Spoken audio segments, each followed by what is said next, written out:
నమస్కారం, మీరు చూస్తున్నారు HN19. ఎన్నికల ప్రచారంలో భాగంగా మూడో రోజు సోమిరెడ్డి శృతిరెడ్డి పాల్గొన్నారు. ఈ సందర్భంగా ఆమె మీడియాతో మాట్లాడుతూ రానున్న ఎన్నికల్లో తెలుగుదేశం పార్టీ గెలుపు ఖాయమని, తెలుగుదేశం పార్టీ అధికారంలోకి వచ్చిన తర్వాత గ్రామాల్లోని సమస్యలు పూర్తిగా తీరుస్తామని సర్వేపల్లి నియోజకవర్గం తెలుగుదేశం పార్టీ అభ్యర్థి సోమిరెడ్డి చంద్రమోహన్ రెడ్డి కోడలు సోమిరెడ్డి శృతిరెడ్డి పేర్కొన్నారు. శుక్రవారం మనుబోలులో జరిగిన తెలుగుదేశం పార్టీ ఆవిర్భావ దినోత్సవ వేడుకల్లో ఆమె పాల్గొన్నారు. తెలుగుదేశం పార్టీ స్థాపించి 42 సంవత్సరాలు పూర్తయిన సందర్భంగా మనుబోలులో పార్టీ జెండా ఎగరవేసి కేక్ కట్ చేసి మిఠాయిలు పంచిపెట్టారు. అనంతరం మనుబోలులోని శివాలయం వీధి, గమళ్లపాలెం తదితర ప్రాంతాల్లో ఎన్నికల ప్రచారం నిర్వహించారు. ఈ సందర్భంగా ఆమె మీడియాతో మాట్లాడారు.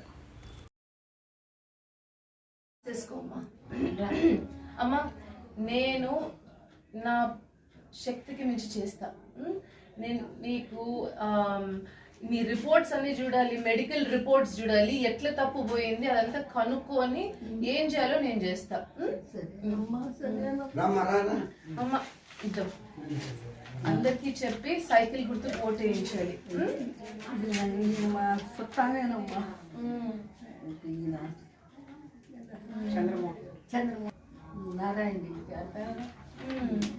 సైకిల్ గుర్తుకు ఓటేయించాలి. మీ బంధువులందరికీ చెప్పి ఓటేయించాలి. మన పెన్షన్ పెరుగుతుంది, 4,000 వేసేది. మహిళలకు బస్సుల్లో ఉచితము, ఎక్కడికైనా పోవచ్చు. ఇవన్నీ మంచి మంచి పథకాలు వచ్చాయి.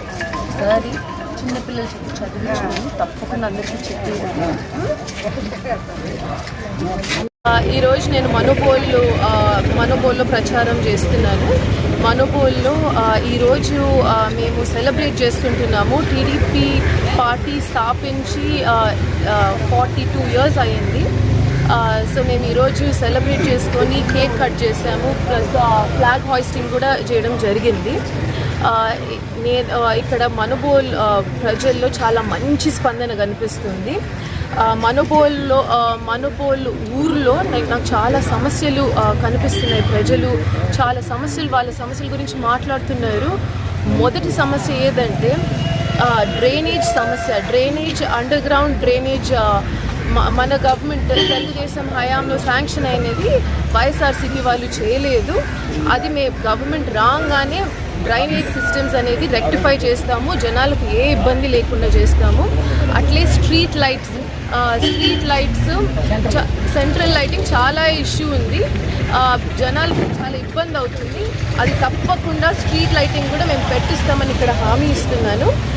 అట్లే పెద్ద చెరుకు నుండి అటు వరకు సిమెంట్ లైనింగ్ లేదు, అది కూడా చేస్తానని మన కార్యకర్తలకి అందరికీ చెప్పాను. వాళ్ళ ద్వారా నేను అన్ని డీటెయిల్స్ తీసుకొని దీని మీద మన ప్రభుత్వం రాగానే తప్పకుండా ఈ సమస్యలన్నీ తీరుస్తాము. అన్నిటికన్నా ఇంకొకటి చెక్ డ్యామ్స్ ఇష్యూ ఉంది ఇక్కడ.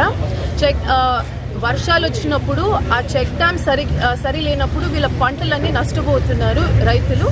సో ఈ ప్రాబ్లమ్స్ అన్నీ మేము చూసుకుంటాము. మా కార్యకర్తలతో కోఆర్డినేట్ చేసుకొని ప్రజలకు ఏ సమస్య లేకుండా మేము చూసుకుంటామని సోమిరెడ్డి గారి ఫ్యామిలీ అండగా ఉంటుందని చెప్తున్నారు. మరిన్ని అప్డేట్స్ కోసం మన HN9 TV ఛానల్ని సబ్స్క్రైబ్ చేసుకోండి.